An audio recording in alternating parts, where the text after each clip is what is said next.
This founder believes online sports betting will evolve into a common and accepted household event that is as commonplace as lottery ticket purchases and just as accessible. The taboo will be replaced by gamification, pro league partnerships, and progressive technology. Give it up for Kelly Brooks and Cofounder. This founder believes there's a wide margin gap ready to be exploited in the non-existent digital secondary market in sports betting. Sportsbooks cash-out functions take between 10 to 90% margin off the true value of the user's bet. Give it up for Dean, Sisun, and Profit. Thank you, founders, for those introductions. Let's kick it over to our head referee, Nick. Welcome, everybody. We are in the Elite Eight for the Sports Startup Digital Debate Competition. This is the sports betting and gambling round, and we are down to some of the best founders, Kelly Brooks and Dean, to represent and debate head-to-head in this competition. So, welcome, founders. Let's get ready to debate. And to start things off, we're going to do a coin flip to decide who will kick off the first question. So, Kelly, would you like heads or tails? Tails, please. All right, it is tails. So would you like to receive the first question or would you like to defer? I'm going to go for it. So I'll take the first question. Amazing. So Kelly, you'll kick it off. You'll have 45 seconds to answer uninterrupted with your opinion. And then Dean, you'll have 45 seconds. And then from that time, you guys can go back and forth. Best of luck to you. If we could put 10 minutes on the clock and we'll kick things off with the first question. Which of these three KPIs are the most important and why? Revenue, retention, new user growth. Following up on that, which one is often overlooked? So what is the three top KPIs and which one's most important? Revenue, retention, or new user growth? Kelly, you'll start with that. Okay, really good question. So what I do want to start with is that when we were talking about new user and user retention, they're dependent, they're synergistic. But with that, we know that the new user is the gateway to retained users. So that's really important to get your new users. But once you have users and you've retained them, we call them the gold because they've decided to stay on your platform. And with those retained users, what you can do is actually tighten up your acquisition strategy. So you can use your retained users to really benefit your acquisition strategy. So through non-invasive methods, you can do surveys, you can talk to the users that have stayed on the platform, figure out what they like, figure out what they don't like, and actually start to build a profile so that your marketing can actually be targeted.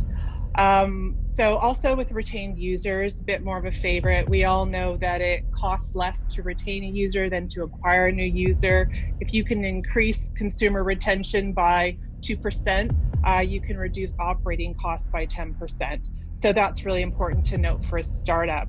And I just want to talk about new user. It's sexy. Sure, that's 45 seconds, so we'll let Dean have his answer and you can carry on with that. So Dean, your 45 seconds starts now. Sure. Okay. I don't think it's a real black and white question, honestly. I think it's very variable, dependent on what industry you're in, what type of company you operate. Kelly and I, we have B2C platforms, but if you're a B2B company, it can look way different. If I had to pick one, I would probably pick retention just because a little bit of what Kelly was saying, you're going to learn the most about your customers who are there. You know, Instagram, their first 90 users when they were the platform that that you posted about bourbon, and they realized that was going nowhere. And when they asked those 90 people why they were actually on the platform, why they kept coming back, that's when they came up with Instagram. So, you know, the key is you learn the most from the guys who are sticking around on your platform. You don't learn the most from the people who aren't using your platform. But again, I think it's very different for a lot of different companies. And if I were to go with one answer, that would be my guess. Got it. And Kelly, anything to add to that? Yeah, I mean, I do want to talk about new user. Again, that KPI. The one thing about that KPI is it's super sexy. You know, sometimes we also use it as a vanity metric. We can say, wow, we got our first paid user today and we onboarded 1,500 users. But you know what? It's very rare to hear the champagne bottle pop when we get our first retained user. And I think that needs to be done more frequently because, again, those retained users are the gold.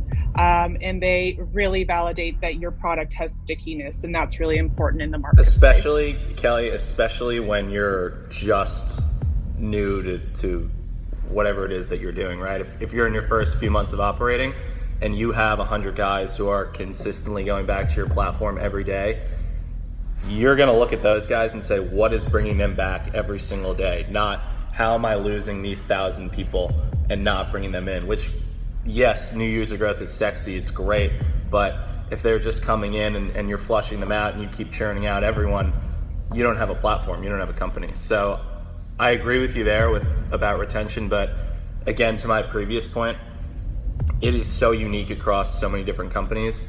For example, for someone like us who revolve around, or I should say who make our money from the amount of betting volume that comes in, that's our main KPI, it's betting volume. And it's a product of new user growth, yes, it's a product of retention mainly, but it's also a product of who exactly we're targeting, right? So if we're just bringing in guys who are betting $10 a month, but we're retaining them every day, that's not great. We need to find the guys who are going to make us the most money, which again is the people who are driving the most. So I guess, it seems pretty clear retention is a universal scale, at least for this side of it. So let's move on to the next question. How important do you think it is to focus on what your competition is doing? And if you do focus on that, how do you go about gathering that type of information? So Dean, you'll kick that one off. Sure. I think it's definitely important, right? I don't think it's as important when you're someone who's a small company or a startup just starting out. It is important to recognize what your bigger competitors are doing just so you don't get into a battle with them that you'll ultimately lose. Because again, if you're a startup, the way you're going to succeed is you have to get creative and you have to carve out a niche in the marketplace, especially someone like us in sports betting. So if I were to launch my platform as just an ordinary sports book, how am I going to beat these guys? I spoke about it last time. You went on product, pricing, or marketing, and a startup like us, we can't compete with just an ordinary product that isn't differentiated at all from these guys. So I think it's important to the extent... That was your 45 seconds right there, so we'll kick it to Kelly for her 45 seconds. Yeah, I'm going to, push Dean a little bit on that. I think whether you're a startup or a multinational, a competitor analysis is super important. I just talked to a VC last week, and he said, you're the first startup I've talked to this week who knows their competitors. If you're not doing competitor research, I agree with a startup, you're wearing many hats, so you can't spend, days on it every week. But you need to know you need to do your analysis. If you don't have a competitor, either one, there's no market need. Number two, you've not done your research, or number three, you're ahead of the curve. So that's really important to determine, right? So, and also competition means you figure out what your differentiators are. Top question when you're doing marketing or when you're going out for funding, what's the differentiators on your product? And the way you can do that is by researching your competitors through various methods. Like I said, a multinational might have a CI team. As a startup, we hack it. And we have various methods that we do that by. And I know my time's going to run up soon, so I will close out with how we do that really effectively.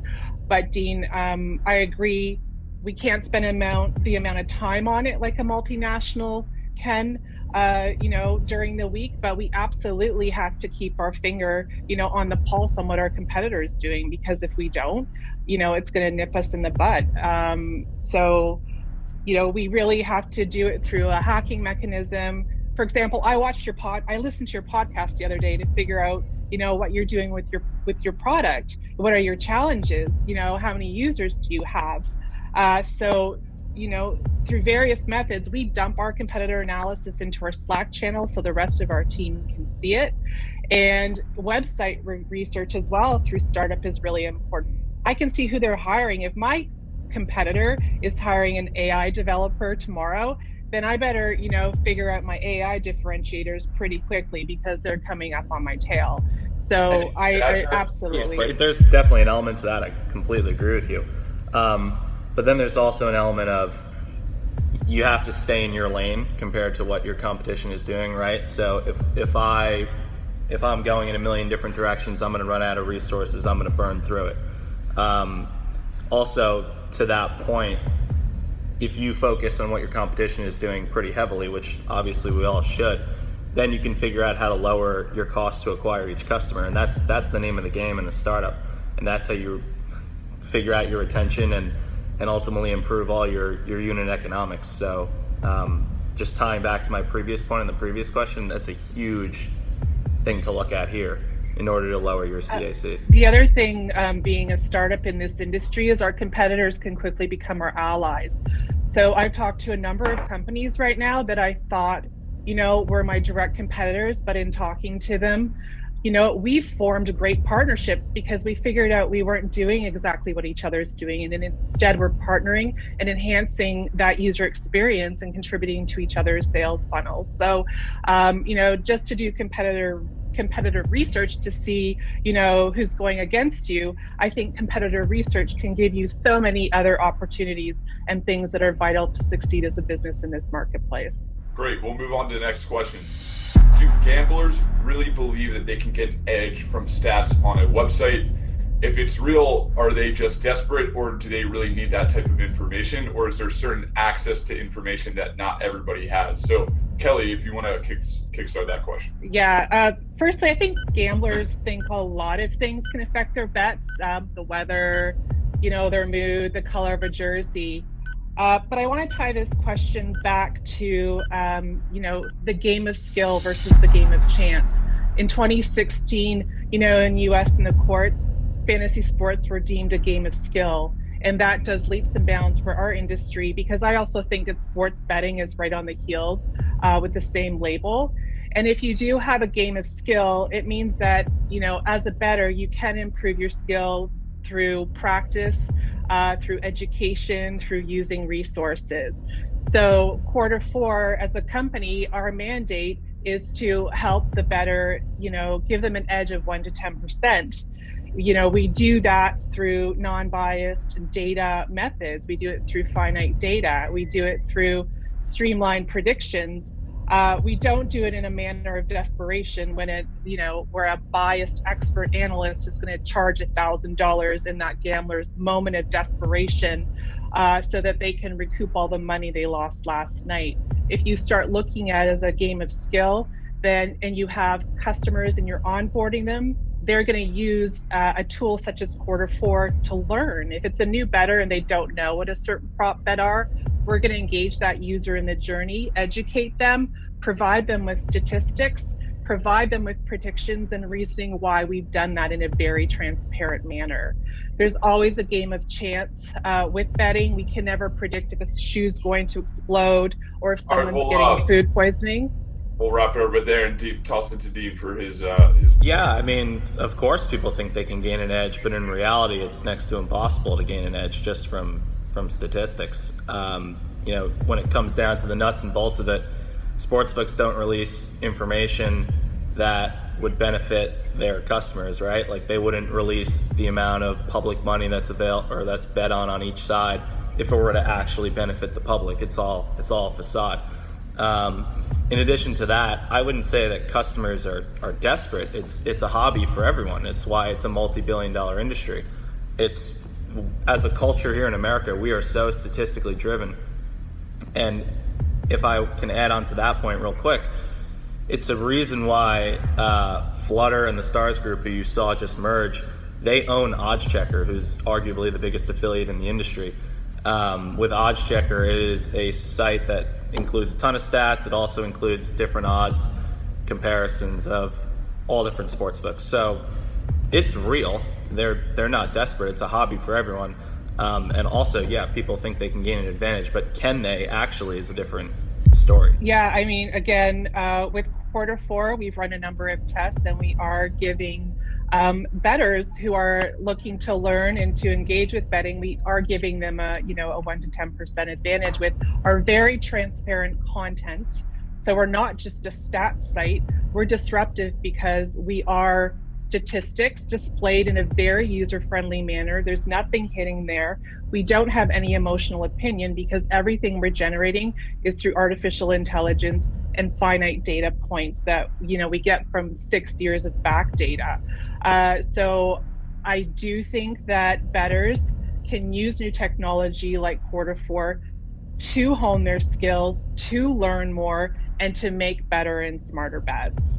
I think educating bettors on getting smarter is a very tall order, but I think it's very necessary. I have a question for you, Kelly, on what does the 1 to 10% mean exactly? You give them a 1 to 10% advantage, just more accurate picks. Does that mean their ROI is 1 to 10% more? Is there another metric there?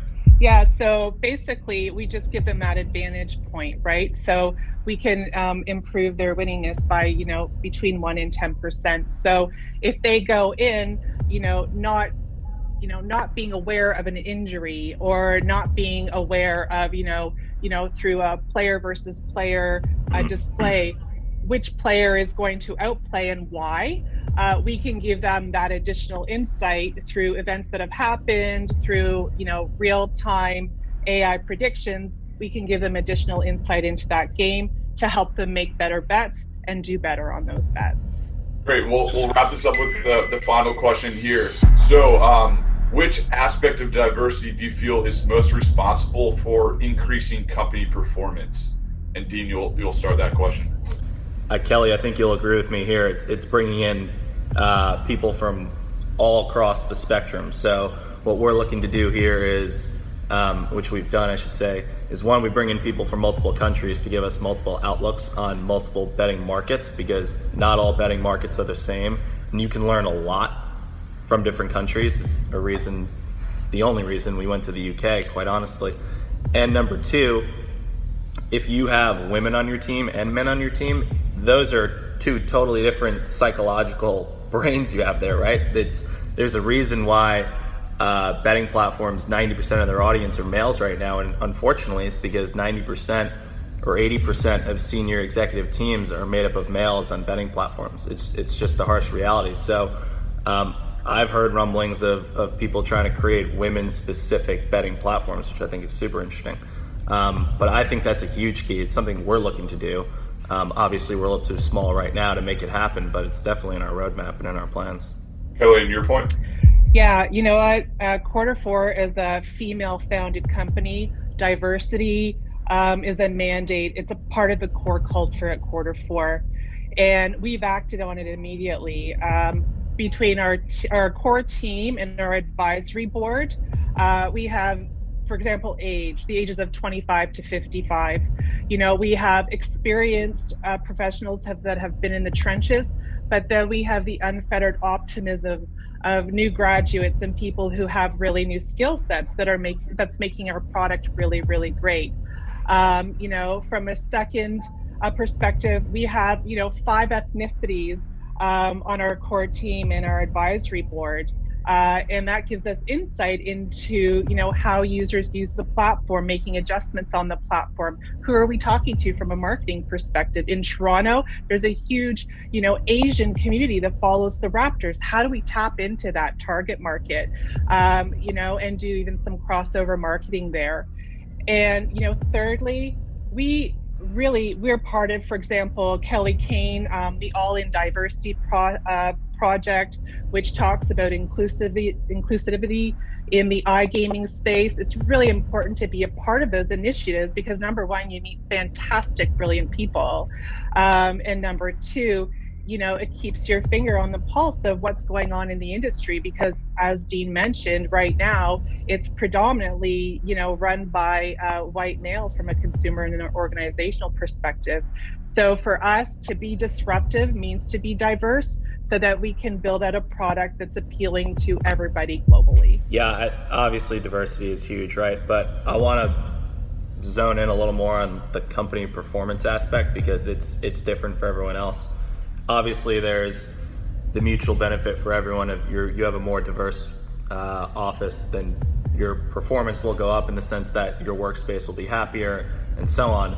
But for someone like us who are trying to compete with the DraftKings and FanDuels of America, coming in with that experience of people abroad is enormous. It's monumental for us. We can actually play with the big boys because we have that experience. So for example, we brought in 2 guys from the UK who have 20 plus years of experience with betting exchanges. And those guys have actually given us the intuition and the secrets behind what makes an exchange work. And there's a reason why there aren't exchanges in the US right now, and it's because of all these fallacies people believe. So in addition to that diversity aspect, what I was honing in on before, the location diversity aspect, it's just enormous for someone like us. Yeah, and I mean, I think we need to look outside of, also the experience in the industry is really important, but a new look and a new viewpoint on the industry is just as experienced. I don't even have background in the betting space. I'm coming as a new user and a new technical view so that we can disrupt the space. I do agree that experience is really important. We need to have those on our advisory board. But to me, again, diversity equals disruption. We're tapping into markets such as the female betting space. I talked to DraftKings the other day. They're really excited about, how females are betting. And we have females using our platform right now. And they're like, this is the first platform that makes sense to me. So without engaging, all of these other viewpoints and skill sets, we're not going to be able to tap into those markets that are going to be so valuable to this marketplace moving forward. This is great here. So this was a well thought out debate. We're actually going to finish this up with an overtime question. There will be no rebuttal back and forth. You'll just have a closing statement to answer uninterrupted within 45 seconds. So Kelly, you'll be the first one to answer this question, but would your strategy change if you came into double the amount of capital that you're currently seeking? Yeah. Oh, okay. Dreams can come true. No, you know what? In all fairness, our strategy would change. Our roadmap and our vision probably won't. We have a very, our vision for Q4 is engraved. But yeah, we would expedite. That would be part of the main strategy.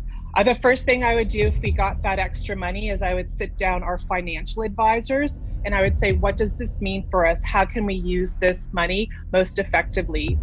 We would come up with a new burn rates. We would come up with new cash flow projections, and we would, come up with new runway, models as well. And then we would sit back. And then a couple of areas for sure I know that I would invest the money in is that we would bring in additional skill sets and people onto our development team so that we could expedite feature sets that are core to our B2C and our B2B plans. And we would put those people into place so I'm not overstressing our current team members, but we could still expedite and get those features to the marketplace quicker. So that would be very beneficial to our business model. The second area that I would put that money into would be marketing. I don't want to market like a lean startup anymore. I want to market like, an established SME. So how could we use that marketing, in areas to do a deeper dive on things like streaming ads? How could we do a deeper dive on crossover marketing to really facilitate that market acquisition piece that we desperately need, as well as, marketing research on the customer retention side. So yes, it would change my strategy. The strategy change would be to expedite. We would do it responsibly and with the advice of our financial advisors. And I would want to make sure that it wasn't going to affect our evaluation either in a negative manner, so that when we go for our next round of financing, we aren't, are in trouble. So that's the way that I would address it as the owner of Q4.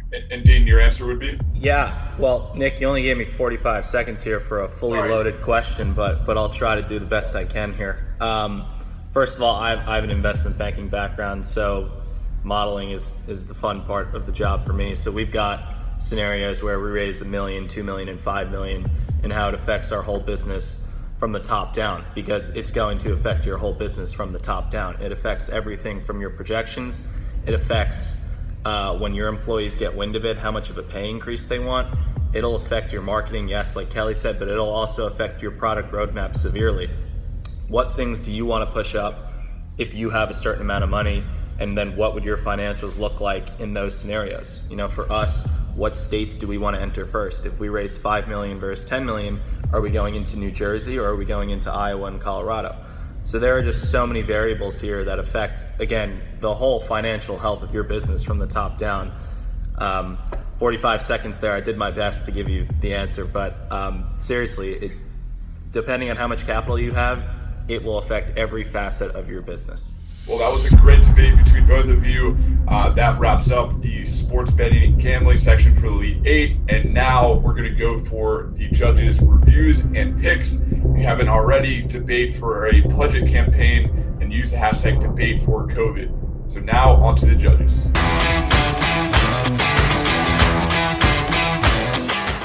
Now let's introduce our judges.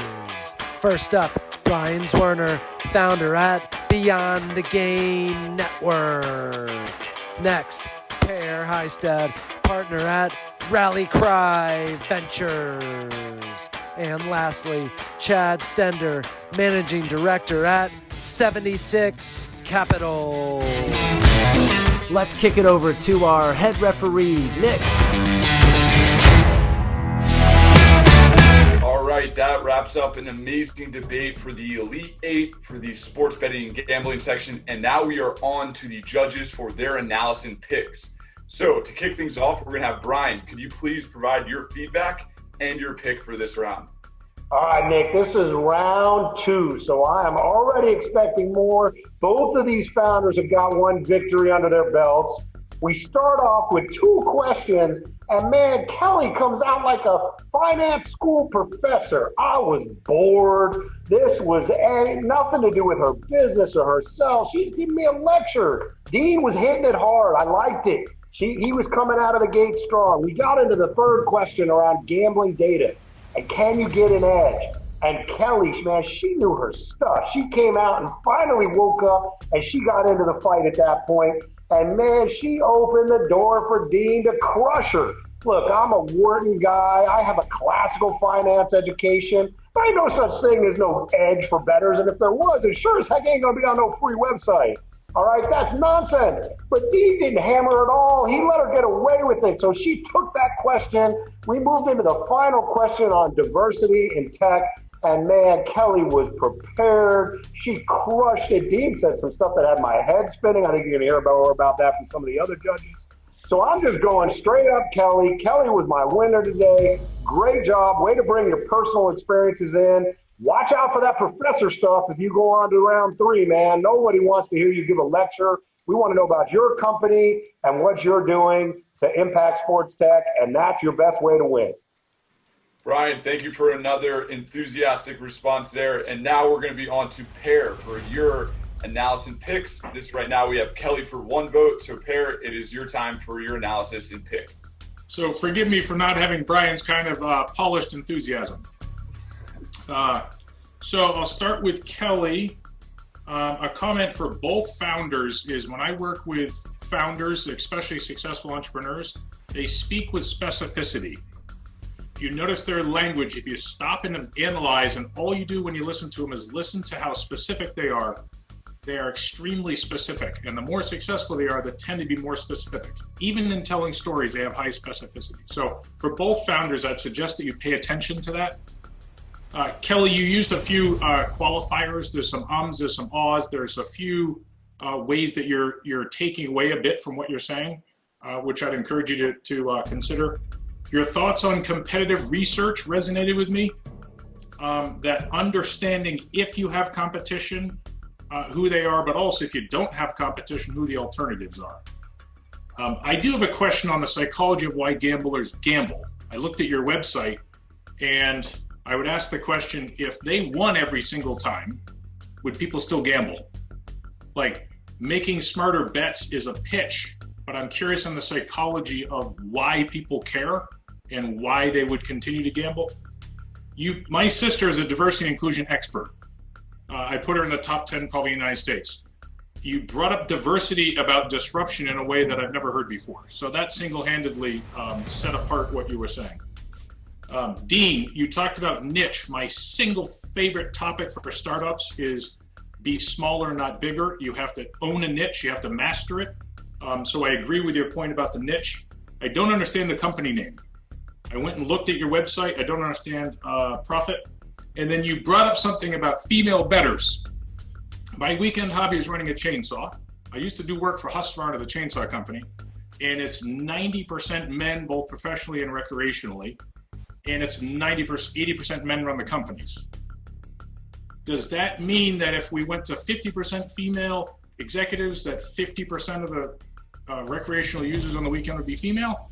Because that actually is what I derived from part of what you said about female leadership and female betting. And that seems like correlation, not causation. So that I have a little question mark about. I did like your answer on 1, 2, or 5 million in the capital raise. In general, I was impressed with both of you. I have to give the edge to Kelly, though. Well, thank you for that pick. So, Kelly, that is 2 out of 3 votes. Congratulations on winning that round. But we still have one more judge for some great insight. So, Chad, we're going to pass it over to you for your insight on the sports betting space and your pick. Thank you. I appreciate it. Nick and Tyler, thank you for having me on the show. Enjoy the debate. Kelly and Dean did a great job, but to me, it was an all-in-all favorite. Our job as a venture capitalist, we have to figure out when the shot clock's down to 5 seconds, who do we give the ball to? I look at every conversation like that. I think of, is this person I want to give the last second shot to? It was very apparent to me from the start of this debate who to give the rock. And when you're in any type of marketing competition, your job is to promote your company. Like any politician, you get 3 questions, you get 4 questions, you hit your talking points, you're not always so concerned. And while they both knew their industries, they both knew their companies, Kelly knew it cold. She was the doctor. You weren't going to confuse her about her company, about her business, about the market. She understood it. She nailed it. And that provided me with the comfort of I'm drawing up that play, I'm giving her the ball. Dean, I also was surprised. I didn't hear you name your company one time, and I might have missed it, but it was your job to tell us who your company is, for us to walk away, no matter what the questions were, excited about you, the opportunity. And I think that's a lesson through anything you do. It's about building your brand. And Kelly, you crushed it. But overall, while I'm the third judge, I too agreed that Kelly was a winner, and I appreciate you having me on the contest here.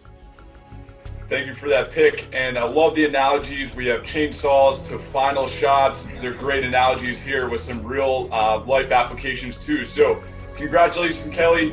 You just got a ticket to the Final Four, and you'll be seeing who you will be slated against upcoming for the next round. So thank you for that amazing analysis and picks from the judges, Brian, Chad, and Pear. Let's go to the next round.